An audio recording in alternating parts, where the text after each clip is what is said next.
This is the Transformers 4 Age of Extinction Leader Class Optimus Prime, part of, I think, the first and only wave of the Leader Class figures for the new movie toy line.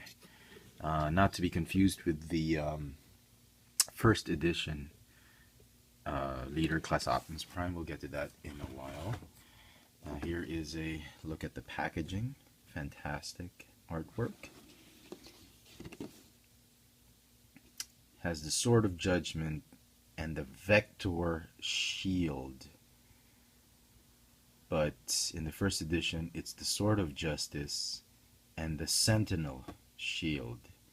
So I suppose the Sword of Justice transforms into the Sword of Judgment when he decides all humans are guilty, and then the Sentinel Shield becomes the Vector Shield. Anyway, here's the bio. It's got absolutely nothing like the Optimus Prime we saw in the video. The bio is so misleading. He's not like that. Anyway, I mean, so no backstory whatsoever on the Sword of Judgment or the Sword of Justice and the Vector Shield or Sentinel Shield. No backstory whatsoever. They could have called it anything. They should have just called it a Sword and Shield, but the toys, they wanted to give the kids some drama to it, and we really didn't see any backstory in the movie and why it was called the Sword of Judgment, or not necessarily why it was called the Sword of Judgment, but it was never called the Sword of Judgment or the Sword of Justice, and the shield was never called the Sentinel Shield. I mean, what's the point, right? I'm sure both Michael Bay and Aaron Kruger had made a backstory or something related to that regarding the accessories, regarding the Sword and the Shield, but, you know, I'm sure it was very creative, since Michael Bay and Aaron Kruger are the most creative team in Hollywood right now, and I'm sure they had to edit it out because it just would ruin the whole essence of the movie. I don't know what I'm saying. So anyway, here's the Vector Shield, which has the blaster, which Prime obviously used against a human, and the Sword of Judgment, or the Sword of Justice, whatever. So, just to give some perspective, here I'm not going to do Revenge of the Fallen, because my Revenge of the Fallen Prime is merged with Jetfire, and it's going to be pointless to put him here. Here is the first movie, the very first Leader Class Optimus Prime, with all the lights up and the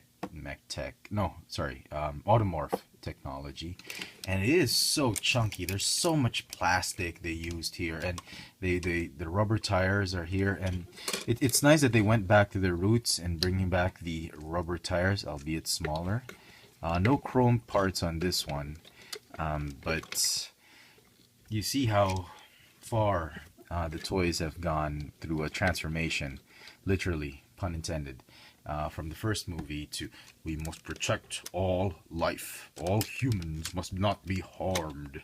They can be good. They have the potential to be good no matter what they have done. We must not kill them, Ironhide. Till, well, like, screw that. They killed some of the Autobots. I'm gonna kill them because, you know, Optimus Prime always seeks revenge. He's not about justice. It's all about revenge. An eye for an eye. You kill me, I'll kill you. That's a big change from really the symbol of justice and freedom and all that is good to just the vindictive, vengeance seeking. Really came out from a dark place, and whatever. So there you go. Side note, this is the, sorry, very dusty, premium series with the sword instead of the gun. We must not harm them, Ironhide. Yes, let's kill them because they killed all of us. And they try to kill all of us, you know. It is beyond me to realize that it's only a few humans who are bad. Let's just kill all the human race, even if there's only like a small percentage of humans that are bad and everybody can be good. Let's kill them all. who cares if I'm Optimus Prime, right? I don't know. Sorry, folks. And here is as I mentioned earlier, the first edition. Let me just. It's way bigger. Like the first edition Leader Class Optimus Prime with the Sword of Justice versus the Sword of Judgment. It's basically the same mold, but smaller with this one. And the Sentinel Shield that transforms into the Vector Shield. Yeah, whatever. Come to think of it, if you remove their backpacks, I mean, you can do it. If you remove this one, the whole blue pieces, the backpack, and you remove this one, he actually looks more like the Optimus we saw in the movie, for some weird reason. Because the panels are just way too big on this one. The side skirts are just way too big. He was more of a slender looking samurai. So in that regard, this one could be more screen accurate. And he's got the face. He's got the faceplate on. So, well, you can get another version of this one which will have the face, the open mask, open face. But it's basically the same mold, but I tend to see the movie Prime more in this one. So anyway, but anyway, as a toy, yeah, this one is really definitely more for kids. It's an easier transformation. It's a lot lighter. This one's actually this one's heavier. My bad. But he's chunkier, bigger. It's big. It's bigger. The kids like bigger toys, and he transforms a lot easier than this one. So in that regard, maybe this is for kids, and this might be for collectors. This is for 8 and up, and this one I think was for 5 and up. So that's that. All right, on to this guy. See, and this is my point about Galvatron. Obviously, Prime did not look anything like this in the movie. He didn't have all these kibble. Yet that has not stopped Hasbro from doing an honest-to-goodness, believable transformer, not a shell former. I mean, this thing actually does transform, and you get to see the parts. I mean, they didn't have to say, oh, Optimus Prime did not have a backpack. Why should we put a backpack? He didn't have this in the movie. He was so slender and all that. They didn't say that. So that reasoning behind Galvatron, oh, okay, you have to forgive Hasbro because, Galvatron just morphed into a truck and whatnot. So, I mean, the toys came first. Then, I mean, the whole idea about this is that the movie should be based on the toys, and for all intents and purposes, the movies were really meant to sell the toys. Okay, the B is made. It's not the other way around. That the toys were adapting to the movie, which is really what happened with Galvatron. They tried to copy the movie based on some of the CGI they gave. I know somebody out there is saying, when is he transforming this thing? It's easy to transform. So and if you notice, I don't transform from vehicle to robot. I do it the other way around. And most people talk about the robot mode more than the vehicle mode. So most people, from vehicle mode, they immediately transform to robot mode and talk about the robot mode. As for me, it's in robot mode, talk about it first, then transform into vehicle mode. Speaking of transformation, this thing comes packaged in robot mode, and yet Hasbro, yet again, comes up with a vehicle to robot transformation and says reverse order of instructions to convert back to vehicle. Why not just pack him in vehicle mode? Oh, it's not going to sell more. All right, pack him in robot mode, but make the instructions printed in reverse. I mean, the instructions are already confusing enough as it is. They're not the best instructions in the world, and yet they ask you to reverse it? Come on, Hasbro. Use some of those gray matter you got, if you have any. So, lots of kibble. He's got this holster that's sort of angled, which is nice. So you can put the sword there. The shield, you can just put it here on his arm, barely. So he shoots Kelsey Grammer's character with it without a single thought. Anyway, so that's interesting. He looks like a ninja or a samurai. articulation for the figure. He's got a ball jointed neck, which is nice, very expressive. He's got some joints for the shoulders that go in and out, go sidewards, go forward and backward, ratchets forward and backward. He's got a ball hinge elbow. No wrist swivel. It would have been really nice if he had a wrist swivel to do that more dynamic posing with the sword and stuff. He's got a waist swivel, mainly because of transformation. I'm sure if it weren't for transformation, they wouldn't have put that. These panels, these plates, they have hinges on them so you can pose Optimus. He's got a ball hinge knee and some ankle rockers because of transformation. So, interesting. The chrome pieces are more apt on this one. They're on the smokestacks, the gas tank, fuel tanks, a little bit of the chest, and not spread out throughout like the first edition. Although because the first edition has the spread out chrome, it tends to look more like it tends to be more movie accurate than this one, just based off of the aesthetics. Let me put him down for a while so I don't knock him down. As well as movie 1 prime. Okay, so to transform him, very, very simple. I'll try not to do it as I'll try to make it as clear as possible since it is a leader class figure. So what you want to do is you want to go ahead and open this up so that you have room to maneuver. Like that. Lots of chrome pieces, vac metal. Kudos to Hasbro for doing that. Go ahead and pop this one out. And I find it very interesting that the way the instructions say it. Look at that. You pop the chest down and Optimus Prime. I mean, it pops up. We get it, but the way they did it is like he's shining. The head is gonna light up or something like that. And I thought that was funny. So go ahead and pop this down. As you put this down, transform back into a robot, it pops up.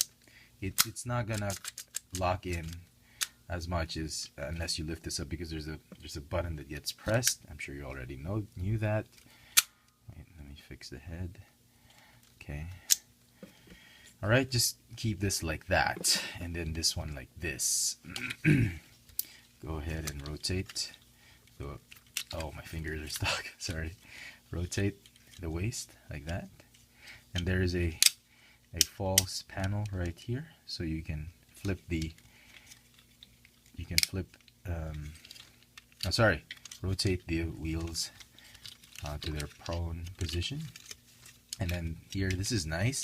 There's a false panel that you can, sorry, I keep forgetting.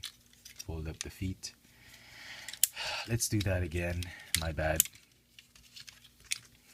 I'm just excited about that false panel that folds down as you twist it so that it covers up. So if there weren't a false panel, you would see his hollow legs like that instead of having it like this. So anyway, so rotate the waist, which I've already done.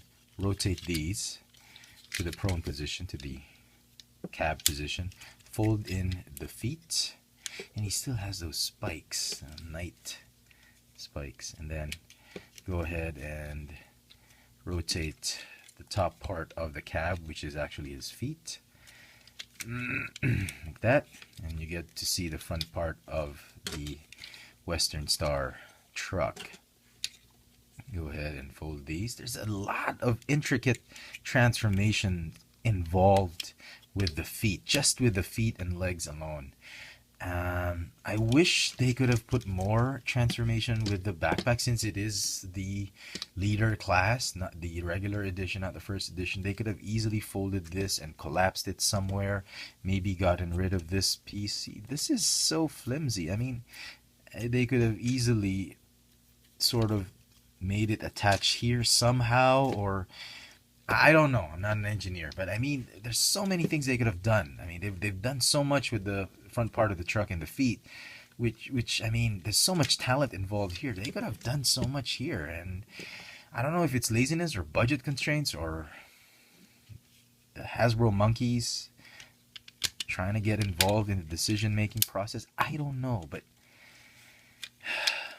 it could have been a lot. it could have been a lot better than this. Okay, oops. So, what the hell? Alright, go ahead and join the two pieces together like that. So you get the front part of the truck. The lighting is off. Okay. Then rotate the torso like this. And then they just sort of stay right there. I mean, these pieces and that piece, they just stay right there. Okay? Now this one, the arm folds this way and then this way. The instructions tell you to rotate first the arm that way and then fold this way, but it's so difficult to know when to stop rotating, like here or here. So just fold the shoulders in first, and then the arms just go like that, just like that. I mean, they don't tab into anything or whatnot. They just sort of stay like that. Okay, and then position these two panels, the samurai armor. Put it like that, and then they're supposed to tab them in here. There's some holes right there. Move the camera close. No. Okay. See, there are holes right there. That's where you tab these, but don't do that first until you've tabbed these. So straighten them out. Go ahead and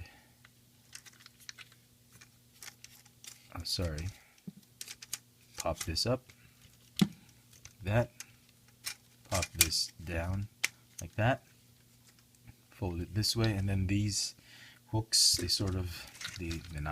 really hook onto that. And the gas tanks, they fold over the arms, which is nice. They cover the arms nicely, very well. So there's no very slightly visible arms. And then these, they sort of tab right there. There's tabs, slender tabs right here as well as here. And yeah, that's about it. Let me see if I can do it properly. Like that. Like this. Okay. And then this is the tricky bit, because there's tabs right there. There's holes right there, pegs right there that you have to collapse here as well as tab there. So it's a little bit tricky in the beginning, but once you get the hang of it, it tabs in nicely. A little bit of a shell former, puzzle former going on, but not too bad. There's a little bit of a gap there, and notice that. Just notice it now, but it's okay. And there you go. There is Optimus. Oops. I'm not editing that one out. Trying to be Michael Bay. Okay, there is, excuse me, Optimus Prime in his Western Star. Western Star. Semi-cab. Rubber wheels. Rolls very well. A little bit front heavy, understandable. And you can peg the vector shield right there, and the Sword of Judgment stays right there, and will still roll nicely. As a size comparison, I did bring in the Dark of the Moon Fairy Optimus Prime. Will it work? I don't know. No, it won't. But just to give you a look, let me get this out for a while. Dark of the Moon, sort of in between a leader class and Voyager class, maybe an Ultra class, I don't know. Sorry, it's dusty. So there you are, the old Optimus Prime. This is the new one. Nice, they're both nice. If I were to choose, I really like the Western Star. I like this one as well. So the Mack truck, oh, Peterbilt, Mack truck, forgot. Anyway, but Mack, it's okay. They're both great. No, obviously it won't. But see, the hitch is just way too far. There's just so much stuff going on here that you can't. But can you close it? Does it? Yeah, it could work. I'm sure. Yeah. If you're just gonna display it that way, then fine. So there you go, folks. Leader class up. I mean, it's a nice, fun little figure. I mean, if you're a collector, it's a great display piece. It's a little bit there's some when you transform him, it can be a little bit of a chore at times, especially with the back part of the cap. But this one is just a treat to transform. I'd like to give it maybe an 8 out of 10. I'm gonna give it a high score because even though it has a lot of kibble, I was very pleased with the engineering of the transformation, at least half of it. And the chrome has been spread out nicely. I just wish, I mean, you see the paint is a little bit of glitter, a little bit of flake going on. I just wish they would have made it a lot. There's a lot more sheen to it. It just, at least it doesn't look flat like the first edition. But I wish it could have been a lot more glossy. But hey, we got it. We got rubber tires. I mean, it's gonna be great. So very nice. Don't pay more than retail price for it. You can get it on clearance. That'd be great. Hope you've enjoyed this video review. If you did, please click thumbs up icon on the bottom. Follow me on Twitter for my toy purchases, Instagram for my toy sightings here in Manila. Check out all my video reviews on this and hauls, vlogs on this channel, Chefatron. This has been the Transformers 4 Age of Extinction Leader Class Optimus Prime, the regular version. Thanks for watching. Ooh.